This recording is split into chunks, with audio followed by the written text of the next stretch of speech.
Проблемът не е, че кожата ти не реагира. Проблемът е, че повечето кремове губят силата си още преди да стигнат до нея.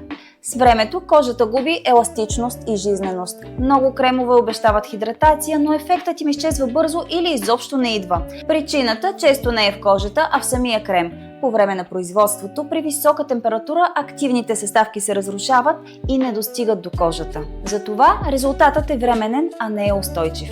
Дневният крем на Балевски и Киров се произвежда по технология, използвана за първи път в България, във вакуум и при много ниска температура.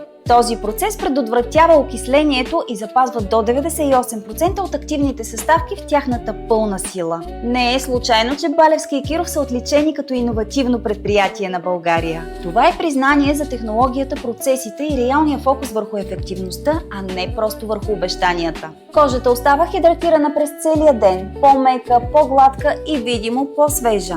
В сайта на Балевски и Киров има над 8000 реални отзива с снимки и средна оценка 4,93 от 5. И най-важното, ако не си доволна от резултата, Балевски и Киров връщат парите. Без въпроси, без условия, без риск. Провери за наличност от линка в описанието.